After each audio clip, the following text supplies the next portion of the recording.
Hello guys, welcome back to the channel. इस video में we will cover our classification algorithm. Last video में हमने regression पढ़ा था एंड इस वीडियो में हम कवर करें क्लासिफिकेशन. तो वी आर अवेयर क्लासिफिकेशन भी हमारे पास किसका पार्ट है, सुपरवाइज लर्निंग का. तो let's begin with classification. Firstly classification हमारे पास क्या है. तो क्लासिफिकेशन क्या है? It is a supervised learning task in which the goal is to learn the mapping function, that is f of x belongs to y, where y is a discrete categorical variable. ठीक है, तो इसमें हमारे पास क्या है, firstly is supervise learning. ठीक है, एंड यहाँ पे हमारा गोल क्या है, हमें मैप करना है. मैप किसको करना है? मैपिंग फंक्शन हम यूज करें रहते f of x belongs to y, where is y क्या है, कुछ अलग कैटेगरिकल वैल्यू, कुछ भी हम जो लेबल डिफाइन कर रहे हैं क्या है हमारे पास, क्लासिफिकेशन लेबल्स हैं. Basically y is a label. Okay, इसमें we have the three terms. तो first is our classification supervised. Supervise क्या होता है? जहाँ पे हमारे पास लेबल डेटा हमारे पास गिवन होता है, right, that is called the supervise. Then we have a mapping function जो हमें क्या बता रहा है कि एल्गोरिदम है, उसको क्या करना है, कुछ पैटर्न को लर्न करना है on the basis of y. जो एक्स पे वो क्या करेगा, वो हमारे पैटर्न को लर्न करेगा and then only then it is able to map y. Y क्या है, कैटेगरी का लेबल है. And then we have the discrete and the categorical variable जो हमें क्या बता रहा है, जो भी क्लास है, जो भी लेबल जो हमारे पास डिफाइंड है for a particular problem, that is the categorical और द डिस्क्रीट वेरिएबल्स. तो प्री डेफिनेशन क्या है, it is a supervised learning. ठीक है, in which the goal is to learn a mapping function. जो हमें फंक्शन यहाँ पे डिफाइन है, f of x belongs to y, where y is discrete and the categorical variable. Okay, now let's move to the type of the classification. Okay, so under the type of classification, we have the three type of classification. So first one is binary classification, second is multi-class classification, and the third is multi-label classification. So in binary classification, what binary means two values, two variables or whatever जो कि true में हमारे पास given है. तो यहाँ पे क्या होगा, we are given the two classes only. जैसे एग्जांपल में we have yes no, we have 0 1, stamp और no stamp. Okay, so these are the binary classification जिसमें we have only two classes, right. Then we have the multi class classification. तो multi class क्या होगा, जब भी we have the multiple classes, जब भी हमारे पास मोर देन टू क्लासेस होंगी, that is are multi class classification. For example cat, dog, horse और एनीथिंग जो भी हमारे पास आ सकता है वो सब हो गया मल्टी क्लास क्लासिफिकेशन में. Then we have the multi label classification. So multi label में क्या है, ऐसी कोई क्लास, ऐसा कोई इनपुट जिसके लिए we have the multiple classes जिसमें बिलोंग करता है. फॉर एग्जांपल इसमें वी हैव अ पर्सन जो स्पोर्ट्स में भी है एंड पॉलिटिक्स में भी है.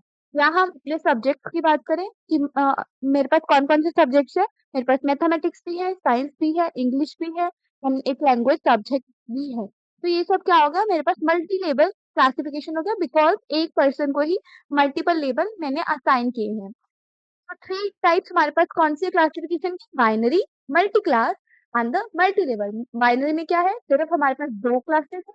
मल्टी क्लास में we have the multiple classes and multi level में एक ही पर्सन को, एक ही चीज को हमने मल्टीपल लेबल साइन किए हुए हैं. Now moving to next classification. यहाँ पे हमारे पास क्या है, वी हैव 7 क्लासिफिकेशन एल्गोरिदम जो हम इस वीडियो में कवर करने वाले हैं. So let's begin with first. तो फर्स्ट हमारे पास क्या है, इट इज लॉजिस्टिक रिग्रेशन. तो रिग्रेशन को हमने पढ़ा था किसके लिए यूज होता है, it is use for mathematical data, right, numerical data.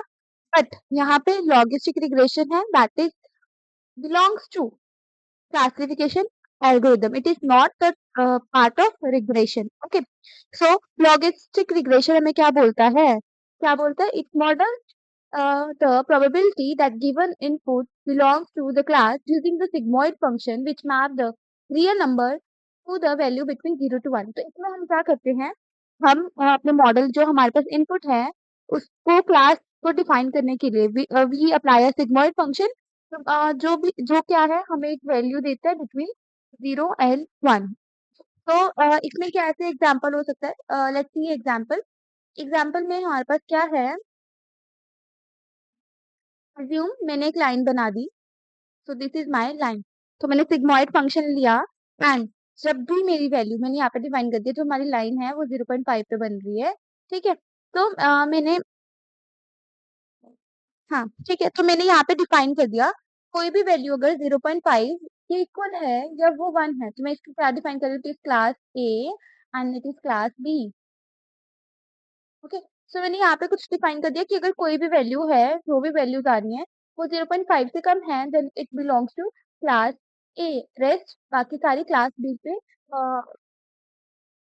का पार्ट है, ठीक है। तो इस तरह से हम इसको विजुलाइज कर सकते हैं। लॉजिस्टिक रिग्रेशन में क्या होता है, we use a sigmoid function and it will return us the probability, जो कि एक हमें वैल्यू देता है बिटवीन 0 एंड 1, ठीक है। तो हम ऐसे इसके एग्जाम्पल में हमने देखा कि मैंने लाइन ड्रॉ कर दी, जो भी वैल्यू 0.5 से कम है वो क्लास ए के पार्ट आ रही है, क्लास ए के अंडर आ रही है, रेस्ट हमारी क्लास बी के अंडर आ रही हैं। तो अनदर एक एग्जाम्पल यहाँ पे हमें गिवन है। हम जैसे हम करते हैं even in are real life, हम क्या करते हैं कि जो भी बच्चों के 60% से अबव मार्क्स हैं, we consider them as a pass, right. बाकी सबको हम क्या बोलते हैं कि वो फेल हो गए एग्जाम में, है ना। तो हम क्या करेंगे, 0.6 के जितने भी बच्चे हैं जिनके भी मार्क्स 0.6 के इक्वल या उससे ज्यादा है, तो वी उनको कंक्लूड कर देंगे कि वो पास, उन्होंने एग्जाम पास कर लिया, rest they have failed and they have to prepare, right. And sigmoid का फंक्शन क्या है, 1 1 divide by 1 plus e raise to power z. Okay, तो इस वे से हमें यहाँ पे क्या मिल जाएगा, एक प्रोबेबिलिटी मिल जाएगी जो हमें क्लास को डिफाइन करने में यूज कर सकते हैं हम। Okay, next we have the KNN algorithm. तो केएनएन क्या होता है, that is k nearest neighbour. so KNN is non parametric। okay, तो फर्स्टली तो केएनएन ऐसी एल्गोरिदम है जो हम बहुत ज्यादा कॉमनली यूज करते हैं फॉर द क्लासिफिकेशन पार्ट, ठीक है। तो केएनएन क्या करते हैं, KNN is a non-parametric lazy algorithm है। It classifies the new data point by examining the k closest point in the training set and assigning the majority class। इसमें हमारे पास क्या है, first it is non-parametric, इसमें हम कुछ भी ऐसे पैरामीटर साइन नहीं करते and it is a lazy learner with जैसे जैसे डेटा सेट हमें मिलता रहता है वैसे वैसे ही लर्न करता रहता है डेटा सेट को, राइट। एंड इसमें हमारे पास क्या है, जो भी न्यू डेटा पॉइंट हम निकाल रहे हैं वो कैसे होगा, उसके नेबर्स हैं, उसके नेबर्स के आसपास पॉइंट्स पे जो भी हमारा डेटा है उसके बेसिस पे हम डेटा कलेक्ट करेंगे, ठीक है। एंड देन असाइन कर देंगे मेजोरिटी क्लास। फॉर एग्जाम्पल, जैसे हम बोलते हैं आपके जैसे दोस्त हैं आप वैसा ही बन जाते हो, अगर ऐसे आपके दोस्त पढ़ने वाले हैं और आप भी उनके एक मेंबर बन गए हो, तो ऐसा होगा कि आप भी पढ़ने वाले बच्चों में हो जाओगे, ठीक है। तो एक एग्जाम्पल लेते हैं। एग्जाम्पल जैसे आई हैव 5 हाउसेस, ठीक है, एंड सारे के सारे हाउसेस क्या है, डॉक्टर के हाउसेस हैं, ठीक है। एंड अभी मैंने क्या सोच, अगर मुझे भी घर लेना है एंड मैंने घर यहाँ पे लिया एंड ये क्या प्रोवाइड किया, 5, मैं 5 नियरेस्ट नेबर्स को देखूंगी, उसके बेसिस पे मैं अपना प्रोफेशन चेक कर रही हूँ। तो मैंने देखा कि 500 के 500 नेबर्स हैं वो क्या है, डॉक्टर हैं। चलो ऐसे जूम कर लेते हैं कि 4 हैं जो डॉक्टर हैं एंड रेस्ट 1 इज इंजीनियर। क्या होगा कि जो मैक्सिमम क्या है, डॉक्टर। तो ये प्रोबेबिलिटी है क्या, कि जो मेरा हाउस है, जो मैं हूँ, मेरा प्रोफेशन भी क्या है, डॉक्टर है, कि मेरे जो आस पड़ोस में 4 लोग हैं वो भी डॉक्टर हैं, एक है जो इंजीनियर है। तो क्या होगा, ऑन द बेसिस ऑफ 5 जो मेजोरिटी हमारे पास रिजल्ट आया वो असाइन कर देंगे हम, जिसके लिए हम निकाल रहे हैं, ठीक है। सो केएनएन क्या करता है, वो 3 नेबर्स को चेक करता है। अगर मैं 3 नेबर्स लेती तो वो सिर्फ 3 हाउसेस में चेक करता, जो मेरे सबसे नजदीक है उन हाउसेस में चेक करता कि कौन से वाला हमें रिजल्ट मिल रहा है, ठीक है। एंड यहाँ पे जो पैरामीटर्स हैं जो हम सबसे ज्यादा देखते हैं दैट इज के, क्योंकि के हमें बताता है कि हमें कितने ज्यादा नेबर्स को देखना है, कितने नेबर्स को हम कंसीडर करेंगे for our output. Second is हम कौन सा डिस्टेंस मेजर करने के लिए हम कौन सा जो मेथड है वो यूज कर रहे हैं, ठीक है। डिस्टेंस के लिए we have the multiple methods and हम कौन सा यूज कर रहे हैं, एंड उन बेसिस पे कई बार ऐसे हो सकता है हमारा रिजल्ट थोड़ा सा वेरी कर जाए but almost we get the same result. KNN is very simple, जिसमें हमने क्या करना है, सिर्फ नेबर्स को चेक करना है एंड जो भी मेरे पास मेजोरिटी ऑफ रिजल्ट आएगा तो classification I will assign that particular जिसके लिए भी मैं निकाल रही हूँ, ठीक है। जैसे यहाँ पे डॉक्टर्स मेजोरिटी थे तो मेरा प्रोफेशन भी क्या हो गया, that is doctor. There are some rules. अगर मेरा के बहुत ज्यादा छोटा है, ओके, एज्यूम मेरा के है वो बहुत ज्यादा छोटा है, ठीक है, अभी मैंने सिर्फ ऐसे किया कि मैंने वन ही ले लिया, जैसे मैंने किया के इक्वल टू वन, तो उसने क्या किया, वन तो कुछ नहीं हो सकता है, वन जो सबसे क्लोजेस्ट होगा वो अगर इंजीनियर ही हुआ बाय चांस, तो उसने मेरा प्रोफेशन क्या बता दिया, engineer, but might be I am not engineer, right. क्या होता है कि देयर आर हायर चांसेस कि ओवरफिट कर दे एंड हमें एक अच्छा रिजल्ट नहीं मिले, ठीक है। एंड अगर हम बहुत ज्यादा डेटा को इसको लर्न करवाते हैं, तब भी इट विल अंडरफिट एंड हमें फिर भी सही आंसर नहीं मिलेगा। तो हमें के की वैल्यू ऐसे चूज करनी होती है जिससे हमें आंसर एक जर्नलाइज आंसर मिल सके, right. Then moving to our third algorithm, that is SVM, that is support vector machine. SVM क्या है? It is the optimal hyperplane, a decision boundary that maximizes the margin between the two classes and the data point closer to the boundary that is called the support vector. तो इसमें हम क्या करते हैं कि एक हाइपरप्लेन हम बनाते हैं जिसका क्या काम होता है कि जो मैक्सिमाइज करता है, मेरे पास दो क्लासेस हैं, उसने ऐसा ऐसा प्लेन बनाना है जो कि मैक्सिमाइज करे दोनों के डिफरेंस को, जो भी है उनकी बाउंड्री जो हम बना रहे हैं दोनों क्लासेस से, वो मार्जिन है सबसे ज्यादा ज्यादा जितना मार्जिन हो सकता है उतना वो क्रिएट करे। जो बाउंड्री जो बनती है that is called support vector, okay. जैसे हम इमेजिन करते हैं मेरे पास दो ग्रुप्स हैं, ठीक है, I have two group, group A यहाँ पे है, ग्रुप बी मेरा यहाँ पे है। तो मुझे एक ऐसा प्लेन बनाना है जो कि दोनों के मार्जिन को जितना ज्यादा हो सकता है उतना ज्यादा लाइक हमें डिस्टेंस दे दोनों के बीच में, मुझे एक ऐसा हाईवे प्लेन बनाना है। तो दैट इज जो ये क्या काम करता है, सपोर्ट वेक्टर मशीन है वो यही काम करता है।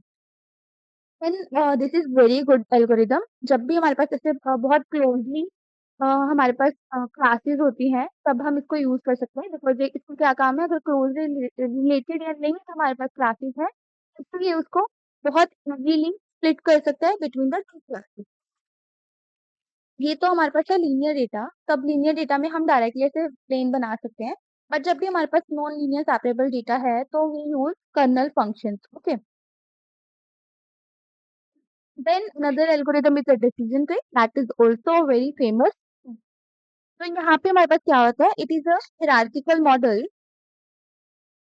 hierarchical model that splits the data recursively based on the feature and condition, forming a tree-like structure of decision that leads to the class label. इसमें हमारे पास क्या होता है, वैसे ये नाम से ही बता रहा है डिसीजन ट्री। तो ट्री जैसे हम बनाते हैं, पहले हमारे पास ब्रांच, देन फिर से उसको ऐसे ऐसे डिवाइड करते हुए चलना, तो ये क्या है, डेटा को स्प्लिट करता रहता है recursively on the basis of जो भी हमने कंडीशन या फीचर्स हमने यहाँ पे प्रोवाइड किए हैं, ठीक है। Let's take an example and features के बेसिस पे वो एक क्लास जो भी हम डिफाइन करते हैं वो डिफाइन करता है। फॉर एग्जाम्पल एक पेशेंट आया हमारे पास, ठीक है, उसने बोला मेरे को फीवर है, ठीक है, तो आई सी फीवर है या नहीं है। तो इफ यस फीवर है तो यहाँ पर लिखेंगे यस फीवर एंड नो के लिए ये साइन नो फीवर, ओके। अगर फीवर है एंड मैंने यहाँ पे कंडीशन लगा दी थी इसे कि उसका 100 से कम है, लेस देन 100, तो हम बोलेंगे ओके ओके वाला फीवर है, ओके, नॉट जैसे बिग प्रॉब्लम नहीं है।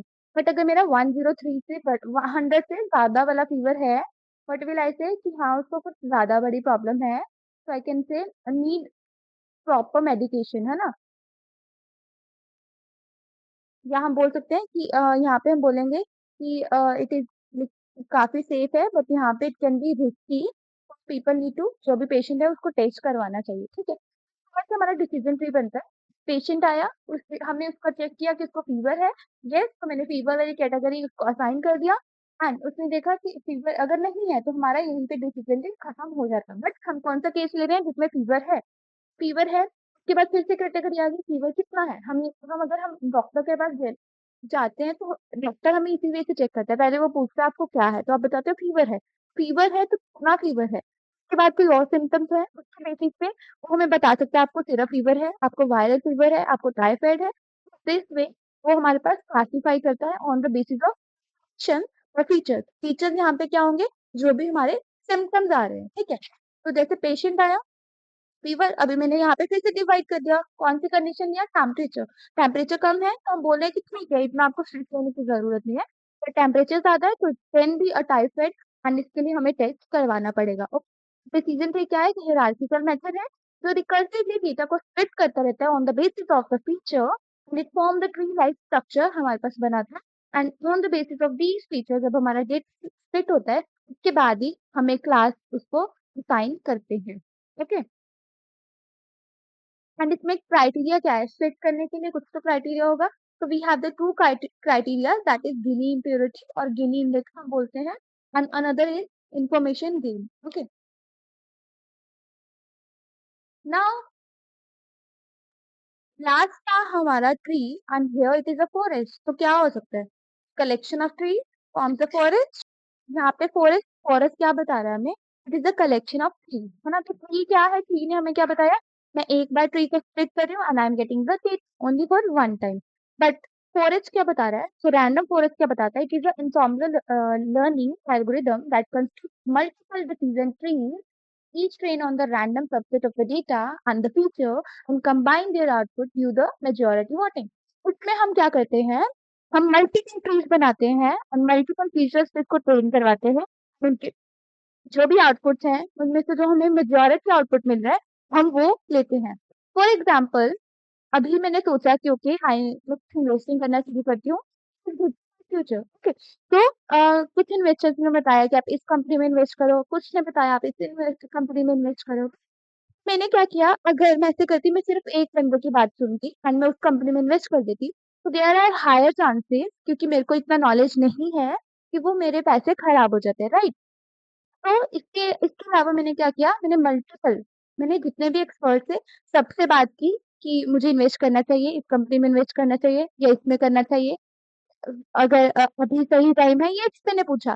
तो अगर मुझे मेजोरिटी रिजल्ट मिला कि हाँ, कि आपको इन्वेस्ट करना चाहिए इस कंपनी में, तो ही मैं उसमें इन्वेस्ट करना प्रेफर करूंगी, otherwise I will reject the idea of investing. So in this way, जो हमारा रैंडम फॉरेस्ट है वो क्या है, एटॉम्बलर रनिंग। ये क्या है, हमारे पास मल्टीपल ट्रीज बनाते हैं and हर ट्री को हम कुछ सबसेट ऑफ डेटा देते हैं, फीचर्स पे उसको ट्रेन करवाते हैं and यहाँ पे बेसिकली जो भी हमारे पास मेजोरिटी वोटिंग में आंसर आता है हम उसको फाइनल आंसर बताते हैं। ठीक है, तो यहाँ पे हमारे पास दो कंसेप्ट है, first is bagging.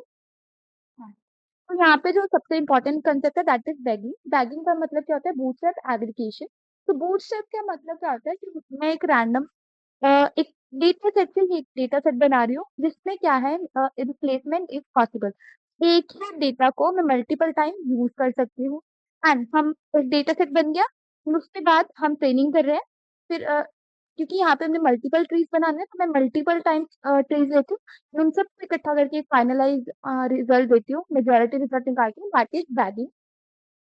Okay, feature randomness क्या है कि हर बार ऐसा नहीं है कि हम सारे फीचर्स ले रहे हैं, कुछ भी रैंडम फीचर्स हम चूज कर सकते हैं, उस बेसिस पे हम ट्रेनिंग कर सकते हैं। ओके, तो नेव बेस क्या है, नेव बेस क्या है, प्रोबेबिलिटी क्लासिफायर है that is based on the Bayes theorem with the naive assumption that all the features are conditionally independent given the class label।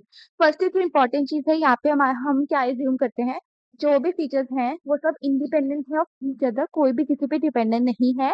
ठीक है, एंड यहाँ पे हमारे पास एक प्रोबेबिलिटी मिलती है, एंड उसके बेसिस पे ही हम क्लासिफिकेशन कर सकते हैं, क्योंकि यहाँ पे हमें प्रोबेबिलिटी मिलती है। ठीक है, तो वहाँ पे हमारे पास क्या आया, जैसे बेस का जो थ्योरम है, सॉरी फॉर्मूला है, is P of y with respect to x is equal to P of x with respect to y into P of y divided by P of x। जो हम mathematics में भी use करते हैं, तो ये kind of उसी formula पे बना हुआ है। ये हमें क्लासिफिकेशन में कैसे हेल्प करते हैं। ठीक है, जैसे अज्यूम करते हैं कि हमारे पास क्या है, एक मेल आई, मेल में उसने बनाया you have won the lottery. ठीक है, एंड उसने बताया कि you can receive it tomorrow, today और व्हाटएवर, ऐसे वर्ड उसने यूज किया, बिग सरप्राइज फॉर यू, चीजें जो आ रही हैं। एंड उसने क्या देखा कि okay I get the lottery, तो लॉटरी की प्रोबेबिलिटी क्या है, तो वो उसने लिया, this is probability of lottery, let me write here, तो take the probability of lottery. ठीक है, प्रोबेबिलिटी इनटू, इट मल्टीप्लाई करता है वो हर वर्ड की प्रोबेबिलिटी जिसपे भी हम डाउट कर रहे हैं, ठीक है, जिसपे हम ट्रेन कर रहे हैं। probability of lottery, probability of big money,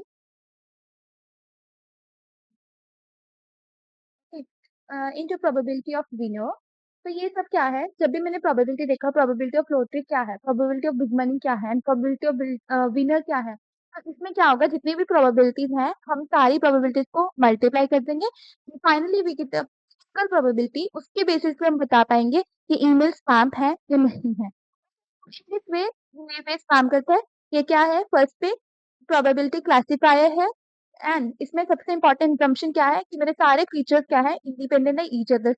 यहाँ पे हमारा जो फाइनल आंसर आएगा वो कैसे आएगा, बाय मल्टीप्लाइंग ईच फीचर। जो भी मेंशन है, जो भी रिक्वायरमेंट है, नॉट एवरी टाइम हमें हर फीचर ही चाहिए होगा, अकॉर्डिंग टू रिक्वायरमेंट जो भी मेरे को फीचर चाहिए उन सबके सबको मैं की प्रोबेबिलिटीज को मल्टीप्लाई करके I will get the final answer. Okay, then we have the gradient boosting.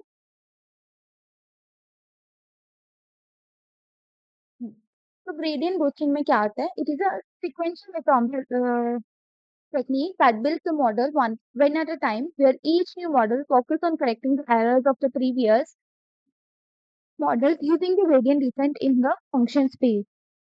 तो इसमें क्या है कि मैंने एक बार एक मॉडल ट्रेन करवाया एंड मैंने देखा कि वो इतना अच्छे से वर्क नहीं कर रहा, तो मेरे को अपनी गलतियां पता चली, फिर उसके बाद मैंने फिर से उसको ट्रेन करवाया। उसके बाद देखा कि ओके नाउ मेरे को 30% सही चांसेस मिले, तभी भी मेरा मॉडल सही नहीं है, फिर से ट्रेन करवाया, तो अभी 50% चांसेस हो गए एंड 50% मेरा गलत बता रहा है। तो मैं कंटिन्यूस मैं इसको क्या कर रही हूँ, प्रीवियस मॉडल में ही ऐसा कुछ चेंज कर रही हूँ जिससे क्या है, जो मेरी एरर्स हैं वो कम होती जा रही है, जो मेरा मॉडल है वो अच्छा होता जा रहा है। ठीक है, तो अगर इसका रियल टाइम एग्जांपल है, जैसे हम कोई भी लाइक मैथमेटिकल का प्रॉब्लम सॉल्व करते हैं, तो बहुत बार होता है कि हम फर्स्ट टाइम उस चीज को गलत कर देते हैं, तब हम उसको रीचेक करते हैं तो हम देखते हैं ओ माय गॉड कि एक्स की वैल्यू मैंने गलत ले ली, या वाई की वैल्यू कुछ गलत ले ली, या इक्वेशन गलत निकाल ली है ना, क्या सब कुछ करेक्ट लेके देखा मैंने फॉर्मूला गलत ले लिया, मैंने ठीक किया, फाइनली मेरे को एक सही आंसर मिल गया। ग्रेडियंट बूस्टिंग भी यही काम करता है, जो भी मैंने पिछले मॉडल में गलतियां की तो मैं लर्न कर रही हूँ कि इसको मैं सीखूंगी एंड वो चीजें मैं अपने अ, अभी करंट मॉडल पे लगाऊंगी and I get better result. इनमें कंटिन्यू होता रहेगा तब तक आई विल गेट एक सही आंसर नहीं मिलता। ठीक है, तो देखो अभी ऐसा है कि दोनों ही एग्जाम्पल लर्निंग है, तो हम बात करें हमारे पास है random forest and the other gradient boosting. ठीक है, तो हमारे पास रैंडम फॉरेस्ट था, वो भी सैम्पल लर्निंग था एंड यहाँ पे ग्रेडियंट बूस्टिंग है, वो भी सैम्पल लर्निंग है। तो इन दोनों में क्या डिफरेंस है, जो रैंडम फॉरेस्ट है वो क्या है कि वो पैरेलली चलता है, हम जितने भी डेटा सेट ले रहे हैं उसके आंसर पैरेलली निकालें, finally we are getting a single answer. But यहाँ पे क्या है, हम यहाँ पे सिक्वेंशली डेटा को ट्रेन कर रहे हैं, एक मॉडल आया उसमें कुछ एरर आई, मैंने उसको ठीक किया, उसके बाद ही मैं सेकंड पे जा पा रही हूँ। बट रैंडम फॉरेस्ट में सारे मॉडल्स हैं एक ही बार में ट्रेन हो रहे हैं एंड सारे बार मुझे आंसर मिल गया, बट उनमें से जो सबसे मेजोरिटी आंसर है that is my final answer. तो ये दोनों में ये डिफरेंस है, वो पैरेलल में वर्क करता है एंड ग्रेडियंट बूस्टिंग हमारे पास सिक्वेंशियल में वर्क करता है। राइट, नाउ अभी हम पढ़ते हैं इन दोनों की क्या क्या यूज है, जो भी हमने एल्गोरिदम्स पढ़े। फर्स्ट इज लॉजिस्टिक रिग्रेशन, जिसमें हमने क्या पढ़ा था कि हम प्रोबेबिलिटी निकालते हैं यूजिंग द सिग्मॉइड फंक्शन। कब यूज होता है, बेसिकली जब भी हमारे पास बाइनरी हो, क्योंकि ये 0 and 1 में बिटवीन 0 1 आंसर करता है, लीनियर प्रॉब्लम्स के लिए we can use it. Then we have the KNN. KNN हमें क्या करता है, के नियरेस्ट जो भी नेबर्स है उसकी बेसिस जो मेजॉरिटी आंसर आ रहा है वो हम असाइन करते हैं। उसके लिए हमारे पास क्या होना चाहिए, we have distance and the probability. And ये कहाँ है, स्मॉल डेटा सेट के लिए अच्छा है एंड जब भी हमारे पास नॉन लीनियर डेटा है तब भी हम इसको यूज कर सकते हैं। Then we have the SVM. SVM क्या करता है, वो जो हमारे पास ग्रुप्स हैं तो हमारे क्लास टेबल्स हैं उनमें से मैक्सिमम जो मार्जिन है वो निकालने का ट्राई करते हैं। इसके लिए इसको हम तभी यूज कर सकते हैं जब भी हमारे पास हाई डायमेंशनल डेटा हो। Then we have the decision tree. Decision tree क्या है, रूल बेस्ड या फीचर बेस्ड, जो डेटा बेस्ड वो स्प्लिटिंग कर रहा है, तो इसको हम तभी यूज कर सकते हैं जब भी we have the interpretable models हमने डिजाइन करने। Then we have the random forest. Random forest क्या है, ensemble running of multiple trees design करते हैं, ये पैरेलली वर्क करते हैं। तो जर्नल पर्पस या जब हमें बेटर रोबोट सोल्यूशन चाहिए तब हम इसको यूज करते हैं। सीजन ट्री सिर्फ एक बार ट्रेन हो रहा है, बट रैंडम फॉरेस्ट में मल्टीपल ट्रेनिंग हो रही है एंड मेजोरिटी ऑफ वैल्यू हम लेते हैं यहाँ पे। वी हैव द ने बेस्ड, वो क्या प्रोबेबिलिटी फाइंड करता है, प्रोबेबिलिटी सॉल्यूशन क्लासिफाई करता है, तो इसको बेसिकली हम टेक्स्ट एनएलपी टास्क के लिए यूज करते हैं। Then we have the grading boosting, जो हमने पढ़ा कि वो सिक्वेंशली जो भी एरर्स है उसको निकालता है एंड हमें रिजल्ट्स आउटपुट देता है। ठीक है, तो कॉम्पिटिशन या जब भी हमें हाई एक्यूरेसी चाहिए, मॉडल्स को जब हम इवैल्यूएट कर रहे हैं, बार-बार चेंज कर रहे हैं, तो definitely we need high accuracy तब हम इसको यूज़ कर सकते हैं। तो these are the 7 major algorithm जो हमने पढ़ा, ठीक है? एंड क्लासिफिकेशन के जो टाइप्स थे वो भी हमने देख लिया, that is multiple, binary, multiple and the multi level classification तो हमारे पास थी। सो थ्योरी में